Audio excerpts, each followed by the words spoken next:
My dear लेडीजों and जेंटों, साड़ियों and पैंटों, aunty and अंटों, बच्चों के पेरेंटों और किशनगढ़ के सेठों, आप सबको केसर देव मारवाड़ी का राम राम, खम्मा गणी, नमस्कार, जय जिनेंद्र। ऐसी बात नहीं है मेरे को अंग्रेजी डंकी नहीं आती है, पर अंग्रेजों ने 200 वर्षों तक मेरी मातृभाषा की ऐसी तैसी की, मैं तो उसका बदला ले रहा हूं। हाँ, वो मैं जब बॉम्बे गया तो मेरे को तो ट्रैफिक पुलिस वालों ने ही रोक लिया। बोले ये सिर पर लाल बत्ती लेकर कहां घूम रहे हैं? अरे मैंने कहा सर ये लाल बत्ती नहीं है, ये तो राजस्थान की आन बान शान का प्रतीक साफा है। वो बोले व्हाट इज मीन्स ऑफ साफा? वो जानते ही नहीं बॉम्बे वाले साफा क्या होता है। बोले व्हाट इज मीन्स ऑफ साफा? तो मैंने अब आप सब लोगों की ओर से, राजस्थान की ओर से उनको जवाब दिया। जब उन्होंने पूछा व्हाट इज मीन्स ऑफ साफा, तो मैंने कहा सर ये एंटी थर्मल लू स्कैनर लट प्रोटेक्टर लाइट वेट हेलमेट है।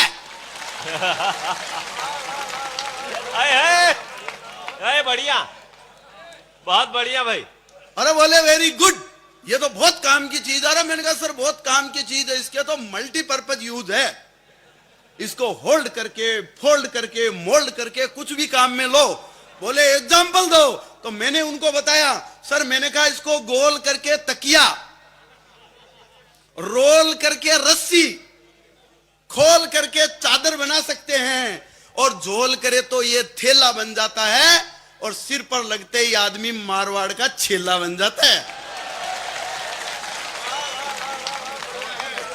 अरे ये तो एक फेंटा है, बहुत बढ़िया। फेंटा क्या, एक फेंटेसी है, इसकी आड़ में बदसूरती आदि हो जाती है, और इस साइन बोर्ड के लगने से तो दुबे जी कई गंजों की शादी हो जाती है। अपन राजस्थान के लोग, इस रंग रंगीली धरती के लोग, मैं इस मस्ती को आप तक बढ़ाना चाहता हूं। मैं बताऊं आपको, मैं गांव का रहने वाला, लाडनू का रहने वाला, पिछले दिनों जयपुर में शिफ्ट हो गया, और जब से जयपुर में शिफ्ट हुआ मेरी लुगाई को कलर मैचिंग कॉन्सेप्ट का चस्का चढ़ गया, जैसा शहर में लुगाइयों की होता है।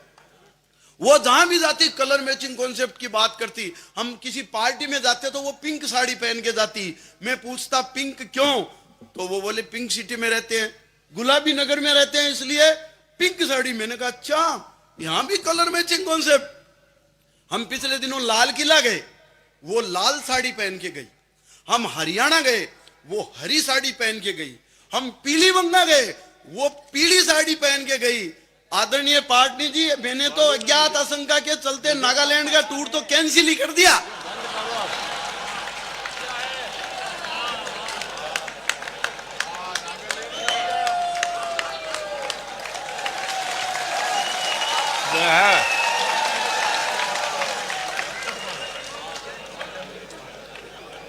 जरूरी है। कौन रिस्क ले जी? वो हमारे यहाँ सालासर जी का मेला भरता है, लक्की मेला। वो लक्की मेला में भाग लेने के लिए भीलवाड़ा से राजेंद्र जी आ गए पत्नी सहित। बोले यार केसर देव जी बाबा के दर्शन करवाओ। मैं भी सहपत्नीक गया, ये भी पत्नी सहित गए। मेले से दर्शन करके मैं बाहर निकला तो मैं परेशान इधर उधर घूम रहा था। इन्होंने पूछा राजेंद्र जी ने क्या हुआ भैया? अरे मैंने कहा कुछ नहीं, मेरी यार चप्पल खो गई। बोले यार चप्पल ही तो खोई है, चप्पल खोने में इतनी परेशानी? चप्पल खोई है, इतना टेंशन काहे का? काहे के मारवाड़ी आदमी हो यार तुम, यहां इतनी भीड़ है, हजारों जोड़ी चप्पल पड़ी है, आप तो मेरा कहना मानो, इनमें से कोई लेटेस्ट डिजाइन की बढ़िया फैशनेबल कोई कंपनी का आइटम जो आकर्षक हो, चमकदार हो, और जो आपके एन फिट आए वो पहनो और यहां से निकल लो। मैंने ऐसा ही किया, मैं चप्पल पहन के मैंने कहा राजेंद्र जी चलो। बोले रुको यार अभी तेरी भाभी नहीं आई। मैंने कहा क्या हुआ? बोले यार लगता है कहीं मेले में खो गई है। मैंने कहा डोंट वरी। ताली बजाओ, नहीं एन फिट आने तक वापस सुनाऊंगा। अच्छा बोले क्या करें?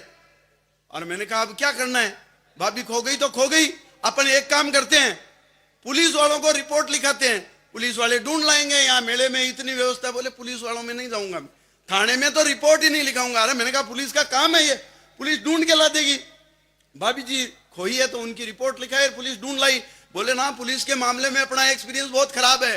पिछले महीने मेरी मोटरसाइकिल खो गई थी, पुलिस वालों ने ढूंढ तो 5 ही दिन में ली थी, 1 महीने बाद लौटाई। तो मैं आपको बताना चाहता हूं, मारवाड़ी में रहूंगा भाई साहब, हाँ सारी सुनाऊंगा, मैं सारी रात यही हूं। आपने गलती की, इन सारे कवियों को बुलाया, मेरे को अकेले को ही बुला लेते। तो दोस्तों मैं ये बताना चाहता हूं, ये सारी बातें मैं भूमिका इसलिए बनाना चाहता हूं, मैं आपको बताना चाहता हूं इन सब कवियों में सबसे ज्यादा इंटेलिजेंट आदमी में हूं। और इतना इंटेलिजेंट, मैंने तो तीसरी क्लास में ही साइंस बायोलॉजी ले ली थी। मैं इतना होशियार, मैं हिंदी, अंग्रेजी, गणित, विज्ञान, सामाजिक ज्ञान, संस्कृत को छोड़कर बाकी सब्जेक्ट में बहुत होशियार था। जब क्लास में किसी सवाल का जवाब कोई नहीं दे पाता तो उसको केसर देव मारवाड़ी निपटाता था। एक सवाल का जवाब आप तक पहुंचाना चाहता हूं, अगर सवाल का जवाब आपको पसंद आए तो आप सबका प्यार चाहता हूं। सवाल सुनना बाबा जी, सवाल का जवाब सुनना आपके लिए, आपने कहा था ना मारवाड़ी, आपकी उम्र का ही सवाल है। और मेरी कविता पूरी होने तक सह सजीव यही रहना, सह शरीर। एक सवाल का जवाब आप तक पहुंचाना चाहता हूं, जवाब पसंद आए तो आपका प्यार चाहता हूं। एक दिन गुरुजी ने क्लास में क्वेश्चन किया, बोले दूध को दही में बदलने वाले जीवाणु का नाम बताओ। मैंने कहा सर ये क्वेश्चन ही गलत है, दूसरा करवाओ। गुरुजी ने कहा दूध को दही में बदलने वाले जीवाणु का नाम बताओ। मैंने कहा सर ये क्वेश्चन ही गलत है, कोई दूसरा करवाओ। गुरुजी बोले यार इस साइंस के क्वेश्चन को गलत किस कारण कहते हैं। मैंने कहा सर दूध को दही में बदलने वाले को जीवाणु नहीं जावण कहते हैं।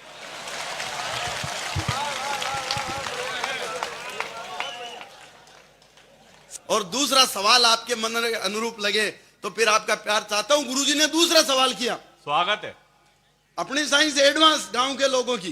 गुरुजी का दूसरा सवाल, बोले पदार्थ कितनी अवस्थाओं में पाया जाता है रमेश।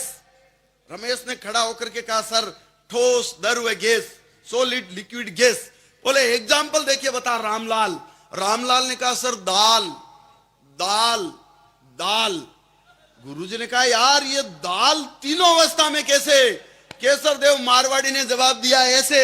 मैंने कहा सर दाल जब बाजार से लाते हैं तो वो ठोस होती है, सॉलिड होती है। जब मम्मी उसे बनाती है तो वह द्रव होती है, और जब दादाजी उसे खाते हैं तो उनके गैस बनती है। मजा आ गया? आपके लिए ही कहा है ये। हाँ ये दादाजी बहुत जिंदा दिल आदमी है। हैं? गुरुजी है क्या? गुरुजी है। अरे वाह वाह वाह, जय हो आपकी। गुरुजी मार साहब नमस्कार। ये साइंस की क्लास मैंने यही शुरू कर दी है। तीसरा सवाल सुनो। बढ़िया है। मेरे कोई आप जैसे गुरुजी ने ही पढ़ाया था, कोई डंके गुरुजी ने पढ़ाया होता तो मैं भी कुछ कवि थोड़ी बनता। वो 3 जने बैठे बात कर रहे थे, एक कलेक्टर साहब, एक कोई थानेदार साहब, एक मार साहब। कलेक्टर थानेदार साहब ने कहा देखो चलती अपनी है दादागिरी, जिसको भी पकड़ा 2 मार दिए, कोई कुछ नहीं कर सकता, अपनी सबसे ज्यादा चलती है। कलेक्टर साहब ने कहा आपकी क्या चलती है? मैं तो जिसको चाहूं जिले में उठवा लूं, पिटवा दूं, चाहे जितना मार दूं, कोई कुछ नहीं कर सकता। मार साहब चुप। बोले मार साहब आपकी कुछ नहीं चलती क्या? बोले देखो अपनी कुछ नहीं चलती है, मैं तो किसी भी लड़कियों को पकड़ के धड़ाधड़ मारता हूं। अब उनमें से कोई कलेक्टर बन जाते हैं, कोई थानेदार बन जाते हैं। तो तीसरा सवाल सुनो, सवाल का जवाब पसंद आए तो। और उस सवाल का जवाब मेरा दावा है अपने राजस्थान का आदमी दे सकता है, कोई दूसरा दे ही नहीं सकता। तीसरा सवाल गुरुजी ने किया, वायुमंडल में गैसों का अनुपात बताओ, यानी ऑक्सीजन, नाइट्रोजन, हाइड्रोजन के कितने कितने परसेंटेज है। वायुमंडल में, एटमॉस्फेयर में गैसों का अनुपात बताओ। मैंने कहा सर इस क्वेश्चन को आज क्लास में मत करवाओ, क्योंकि पिछले क्लास में गुरुजी इसी क्वेश्चन के कारण चोट खाकर आए हैं। गुरुजी आज इस सवाल को मत करवाओ, क्योंकि आज ही क्लास में 5-7 लड़के मोट खाकर आए हैं। सारी गैसों का अनुपात बिगाड़ रखा है। अब गुरुजी थे यूपी के, उनके समझ में नहीं आया। गुरुजी ने कहा यार ये मोट कौन सा फल है? मैंने कहा सर ये आरडीएक्स से भी ज्यादा खतरनाक विस्फोटक फसल है। बढ़िया। गुरुजी ने अगला सवाल किया, मजा आए तो मजा लेता रहो यार, मजा दिलाने के लिए आया हूं मैं। गुरुजी का चौथा सवाल, गुरुजी ने कहा दिन में तारे क्यों नहीं दिखाई देते, दिन में तारे क्यों नहीं दिखाई देते। मैंने कहा सर बच्चे माँ बाप की आंखों के तारे दिन में स्कूल चले जाते हैं बेचारे, बच्चे माँ बाप की आंखों के तारे दिन में स्कूल चले जाते हैं बेचारे, पर जिस दिन स्कूल की छुट्टी होती है और सब बच्चे मिलकर घर में उद्यम मचाते हैं, उस दिन हर माँ बाप को दिन में तारे नजर आते हैं। हाय हाय। गुरुजी ने अगला सवाल किया, यार ये तो कॉम्प्लिकेटेड होता है। अब की बार गुरुजी ने मैग्नेटिक अट्रैक्शन यानी चुंबकीय आकर्षण का पाठ पढ़ाया। अपन प्रैक्टिकल आदमी, तो जो ही गुरुजी ने चुंबकीय आकर्षण का पाठ पढ़ाया तो मुझे क्लास में बैठी एक लड़की में खींचाव नजर आया।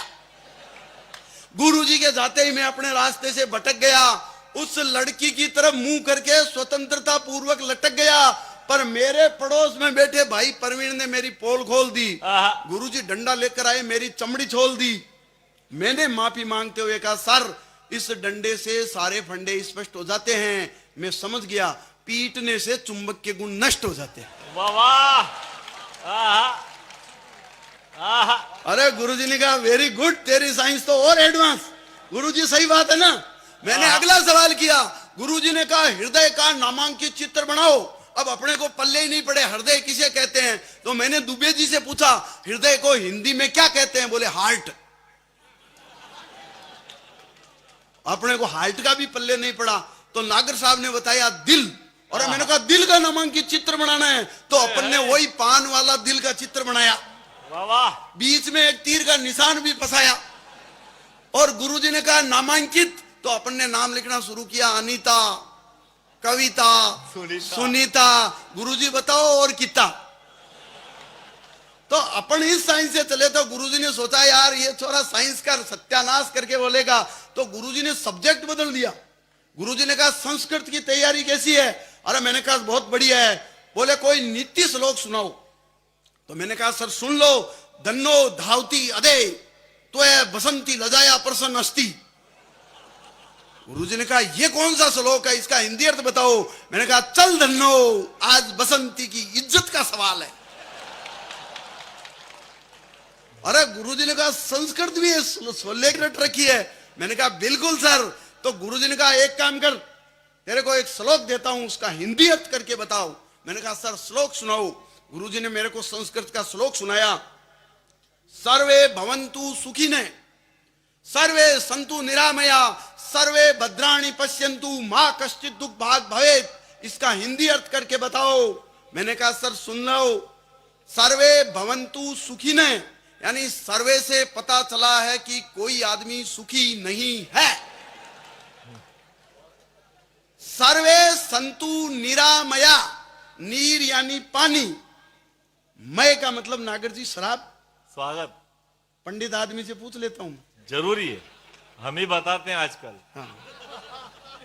हाँ। अभी आपके वो त्योहार गया बकरा ईद वाला, हाँ पीछे बैठे हैं। तो गुरुजी ने कहा सर्वे संतु निरामया, सर्वे संतु निरामया, नीर का मतलब पानी, मय का मतलब शराब, सर्वे संतु निरामया यानी सारे संतों ने कहा है कि शराब में पानी मिलाकर पीना चाहिए। हाय हाय। सर्वे भद्राणी पश्यन्तु, ये सारे भद्र आदमी इसी में फंसे हुए हैं। मां कश्चित दुख भाग भवेत, हे मां अब भाग कर मैं भी जाऊं तो कहां जाऊं। अरे गुरुजी ने कहा क्या संस्कृत रट रखी है तूने। गुरुजी ने फट सब्जेक्ट बदल दिया, बोले अंग्रेजी कैसी। मैंने कहा अपनी अंग्रेजी टन टना टन टन। बोले वेरी गुड। गुरुजी को लग गया कि छोरा रिजल्ट खराब करने वाला है। गुरुजी ने कहा एक काम कर, तेरे को देख बेस्ट फ्रेंड का ऐसे रटा देता हूं, इस बार वह आएगा तू रट ले, स्कूल का रिजल्ट खराब नहीं होगा। तो मैंने कहा सर कैसे, तो गुरुजी ने रटाया था बेस्ट फ्रेंड का ऐसे, वैसे का वैसे अपन ने रट लिया। आई have many friends, mister Ramlal is my best friend, he usually come to my house, my mother also love him and a friend in need is friend indeed। पर दोस्तों गड़बड़ हो गई, बेस्ट फ्रेंड की जगह फादर का ऐसे आ गया। पर अपन तो मारवाड़ी आदमी, जहां जहां फ्रेंड लिखा होता वहां वहां फादर घुसेड़ दिया। I have many fathers. हाय हाय, अरे जोरदार तालियां बजनी चाहिए इस बात पे। वाह भाई, आई हो मैं mister Ramlal is my best father. बाबा, बढ़िया। He usually come to my house. My mother also love him. And a father in need is father indeed.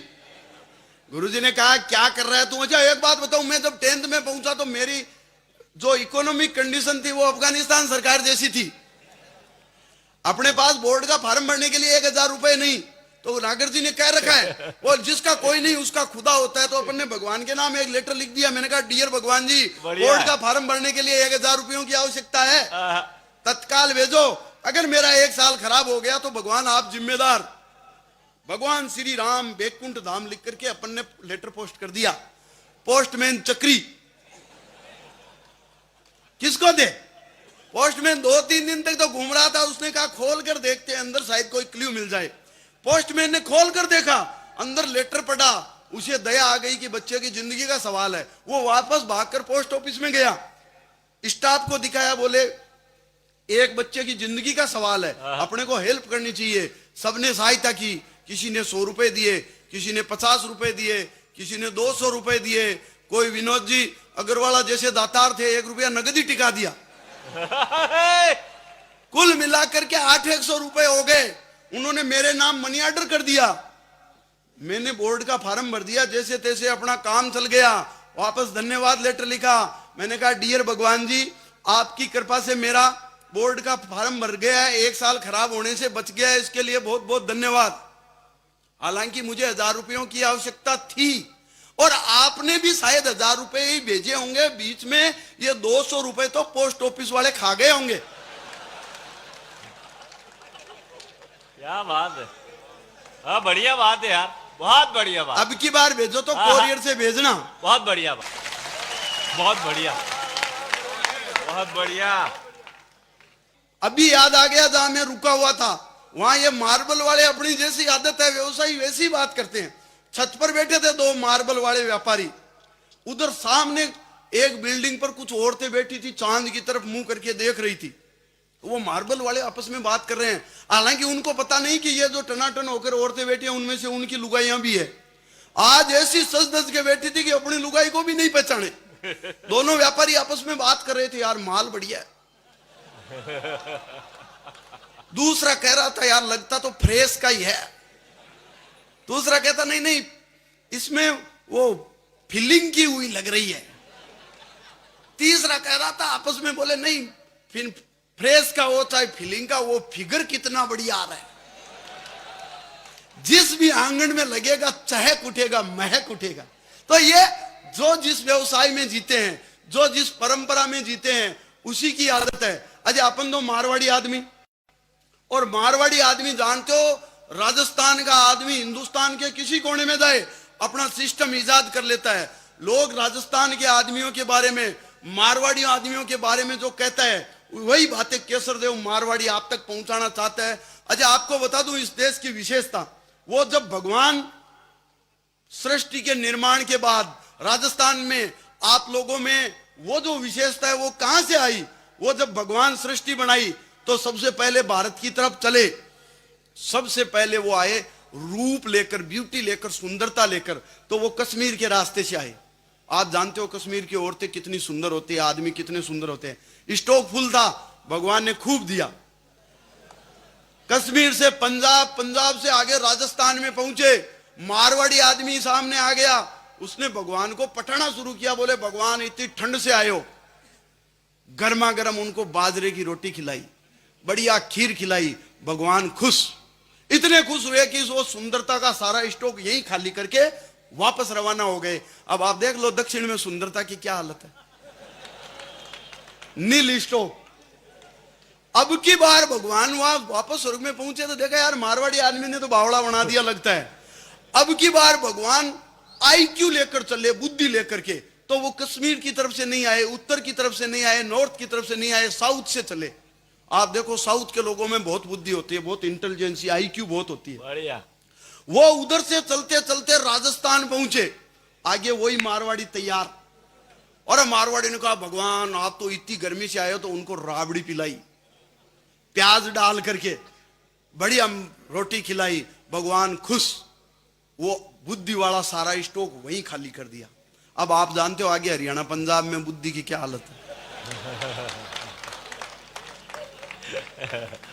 भगवान वापस गए तो देखा यार मारवाड़ी ने तो फिर ठग लिया। अब की बार भगवान व्यापारिक बुद्धि लेकर के आए, तो न तो साउथ से चले न नॉर्थ से चले, अब की बार पश्चिम से चले। सबसे पहले गुजरात आए। आप जानते हो गुजरातियों में व्यापारिक बुद्धि सबसे ज्यादा। फिर वहां से सीधे आ गए, गुजरात से व्यापारिक बुद्धि देने के बाद फिर राजस्थान आ गया। मारवाड़ी ने देख लिया भगवान व्यापारिक बुद्धि लेकर के आ रहे हैं, तो भगवान को कहा हे भगवान आप तो समुद्र की यात्रा से आए हो, आप तो बहुत परेशान हो। आपको कुछ उन्होंने वो चटनी, बाजरे की रोटी, केरी सांगरी का अचार और सारे वो राजस्थान की चीजें खिलाई। भगवान खुश। वो सारा का सारा व्यापारिक बुद्धि का स्टॉक राजस्थान में डाल करके चले गए। उधर आप देख लो बोले बिहार, उड़ीसा, उधर भगवान जब वापस स्वर्ग में पहुंचे तो बोले मारवाड़ी ने तो फिर बावड़ा बना दिया। अब की बार इस मारवाड़ी के चक्कर में नहीं आना है। अब की बार नेचुरल ब्यूटी यानी प्राकृतिक सुंदरता, पेड़ पौधे, नदी, जल, पानी, ये सब चीजें लेकर के भगवान चले पूर्व से। आप आसाम की धरती को देखो क्या प्राकृतिक सुंदरता है। बंगाल होते होते होते राजस्थान पहुंचे।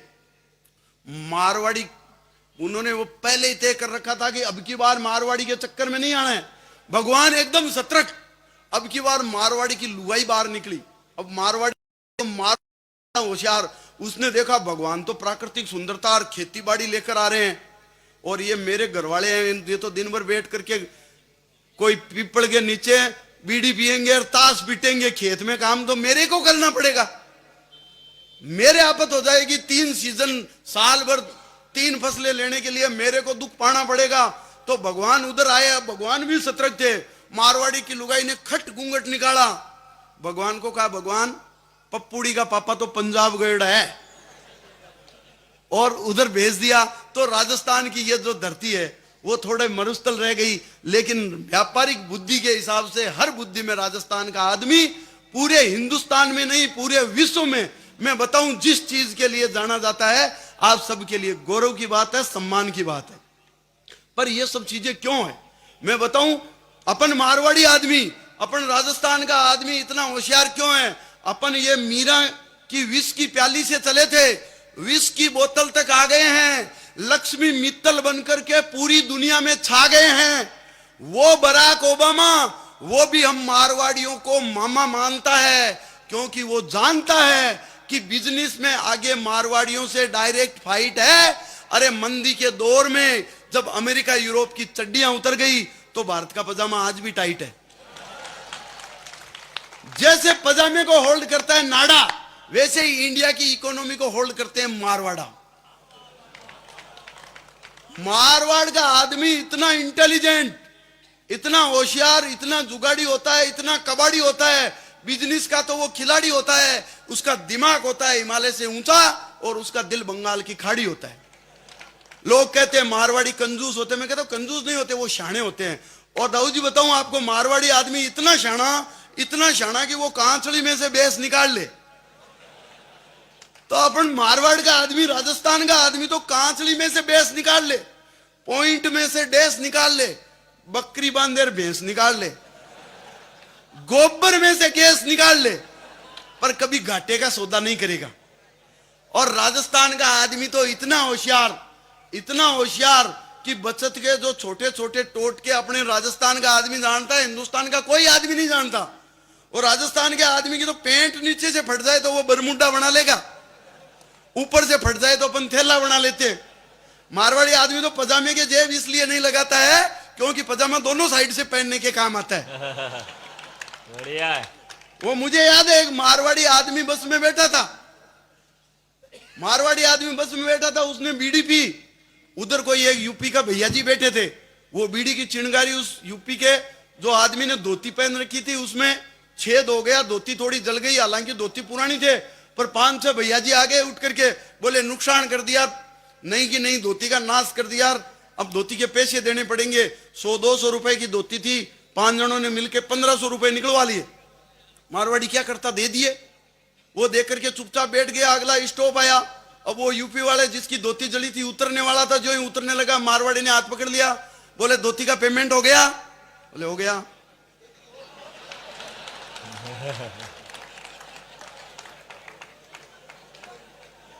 तो ये राजस्थान का आदमी जो है, मारवाड़ी आदमी तो इतनी टेक्निक से काम करता है। राजस्थान का आदमी अगर तरबूजा लाता है तो दिन में तो वो तरबूजा खाता है, शाम को उस तरबूजे के छिलके की सब्जी बनाता है, उसके बीज सुखाता है और वो बीज सुखा करके दूसरे दिन बाजार में बेच कर आता है और उन्हीं बीज के पैसों से अगले दिन 2 नए तरबूज फिर ले आता है। ये जो मनी रोटेशन सिस्टम है ये सिर्फ हम मारवाड़ियों को ही आता है। और इतने होशियार, मुझे याद है एक मारवाड़ी का छोरा एक छोरी को घुमाने के लिए डेट पर ले गया। वापस आते ही उसके बाप ने हिसाब पूछा, छोरा खर्चा कितना हो गया? मारवाड़ी आदमी को पैसों से मतलब। मारवाड़ी का छोरा छोरी को घुमाने के लिए डेट पर ले गया। वापस आते ही उसके बाप ने पूछा, बेटा खर्चा कितना हो गया? छोरा बोला 5000। बोले बेवकूफ, तू कहेगा मारवाड़ी, एक छोरी पर एक दिन में एक साथ 5000 रुपए खर्च कर दिए, तूने कुछ नहीं सोचा? छोरा बोला सॉरी बापू, पर मैं क्या करता, उस छोरी के पर्स में 5000 रुपये ही थे। ये जो टेक्नोलॉजी है, ये जो मस्ती है, ये हमारे यहाँ की धरती पर है। मैं नागरीदास की इस धरती को प्रणाम करते हुए 2 पंक्तियां कह करके अपनी बात को विराम दूंगा। अगले दौर में मैं फिर आऊंगा। अभी लंबी टीम है। इस राजस्थान की धरती को, इस किशनगढ़ की धरती को, बनी ठनी संतों की धरती को 2 लाइन में बात कह के अपनी विश्राम चाहता हूं कि इस धरती पर क्या है, मणि मोती निपजे नहीं और ना निपजे गजदंत।